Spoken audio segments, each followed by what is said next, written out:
मुलं. सृजन जवळपास 15-16 वर्षाचा प्रवास या सृजन संस्थेने केलेला आहे, जास्तच.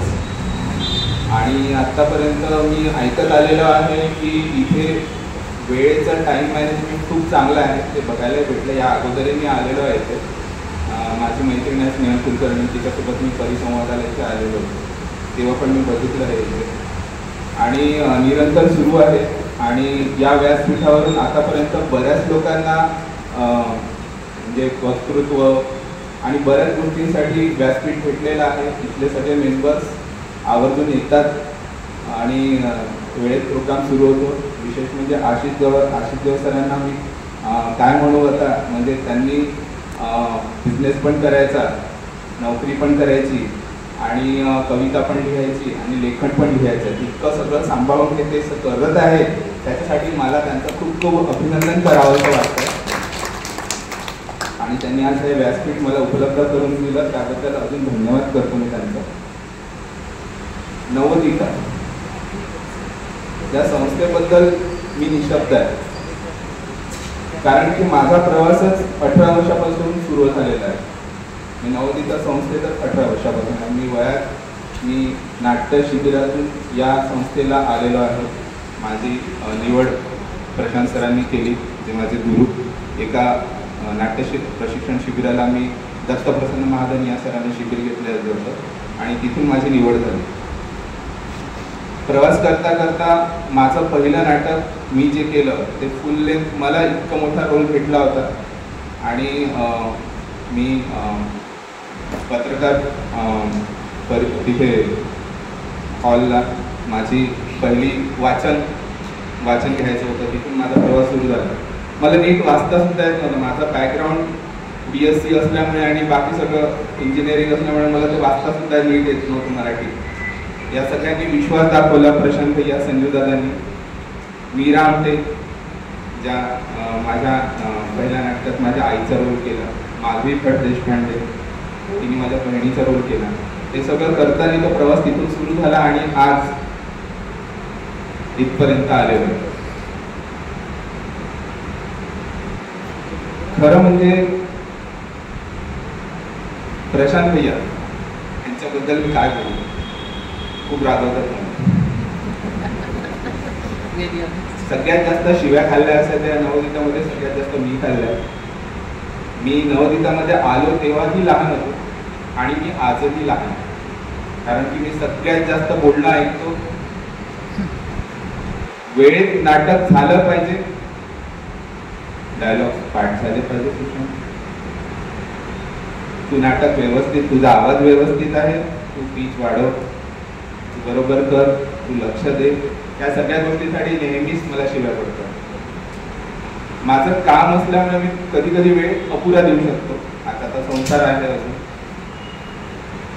हे करत असताना मला त्यांच्याकडून शिकण्यासारख्या बऱ्याच गोष्टी भेटल्या. प्रशांत भैयांनी कधीच कोणाचा राग नाही केला. मला असं वाटतं कधी कोणाला त्यांना, म्हणजे असं मला रागवतात पण असं कोणाचा राग नाही केला त्यांनी. त्यांच्याबद्दल बरेच लोक बोलतात पण ते म्हणतात की असू दे, त्याला जे करायचं ते करते, आपण आपलं काम करू. नवोदिता हे परिवार माझं दुसरं घर. इथे मला भेटलेला माझा मित्र गौरव भट्टी, कल्याणी, निहाल राऊत, माधवी देशपांडे यांच्यामुळे मी नाटकात आहे आणि पुढेही राहील.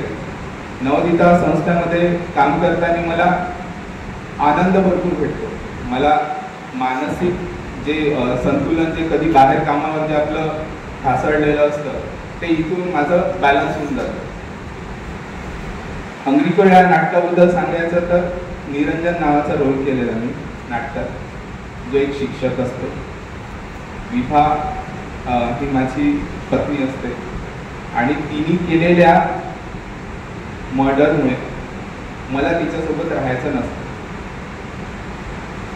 आणि त्यामुळे मी दुसरा एक साथीदार निवडलेला असतो. मला तिच्यासोबत लग्न करायचं असतं. विभाला माझ्यापासून मुलगा हवा असतो. मी तिला म्हणतो की मला ते शक्य नाही आणि मला तुझ्यासोबत राहता येणार नाही. तिच्याबद्दल मला बऱ्याच गोष्टी माहीत जेव्हा पडतात विफाय कॅरेक्टरबद्दल, की ती सोशल आतापर्यंत ती मुलांना लैंगिक शिक्षण देत आहे, लैंगिक शिक्षणाचे धडे देत आहे. मी तिला नेहमी म्हणजे तू हे चुकीचं करते असं सांगत राहतो. नाटकाच्या शेवटी हे सगळं कळतं की मुलांना सेक्स एज्युकेशन देणं हे खूप गरजेचं आहे, काळाची गरज झालेली आहे.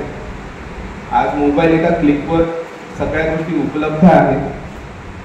मी माझ्या मुलीलाही, माझी मुलगी आर्ना, तिला पण बऱ्याच गोष्टी सांगत असतो नेहमी. सकाळी उठल्यावर तिला रोज बोधकथा सांगण्याची माझी सवय आहे. एक छोटीशी गोष्ट सांगतो आणि तिचा दिवसाची सुरुवात तिला करायला लागतो. तर हे सगळं या नाटकातून मला लोकांना मेसेज आणि लोकांना चांगल्या गोष्टी याच्यातून भेटतील. आणि नवोदिता या सगळ्या गोष्टीसाठी नेहमी प्रयत्नशील असते की आतापर्यंत नवोदितांनी जेवढी नाटकं केली ती सगळी नाटकं समाजाला एक संदेश देणारी होती आणि त्यामधूनच लोकांना काहीतरी बोध घेता येईल असंच होतं. आजही मला असं आठवतं की आतापर्यंत नवोदिताची जितकी नाटक झाली की लोकांनी आम्हाला फोन करून हे म्हटलं की सर नेक्स्ट शो तुमचा केव्हा असेल, हा शो तुम्ही पुन्हा करणार आहात का, या सगळ्या गोष्टी होत असतात. हंगरी क्रू या नाटकाचाही शो आम्हाला पुढे करायचा आहे. एक शो आम्ही चंद्रपूरला करू आणि नवोदिता या माध्यमातून यावर्षी लहान मुलांना एक नाट्य प्रशिक्षण शिबिराद्वारे पुढे घेऊन जाण्याचा ध्यास आहे नवोदिताचा आणि तो करू. कारण नाटक ही अशी गोष्ट आहे की आज ही गोष्ट प्रत्येकाला आवडत नसते, नवीन पिढीला तर नकोच नसते, कारण की याच्यामध्ये खूप जास्त फेम नाही भेटत. एका चित्रपटात जितक्या लवकर फेम भेटतं तेवढ्या लवकर या नाट्य क्षेत्रात तुम्हाला फेम भेटत नसतं.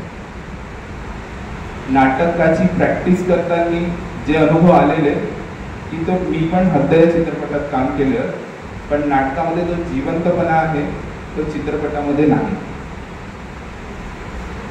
आणि खरंच म्हणजे मला अभिमान वाटतो की मला भैयांनी आतापर्यंत सोबत घेऊन आले, मला या प्रवासात सोबत घेऊन पुढे पण नेतील आणि मी निरंतर काम करत राहील. आणि मला मंचावर आमंत्रित केल्याबद्दल आणि मला 2 शब्द बोलू द्याबद्दल त्याबद्दल धन्यवाद.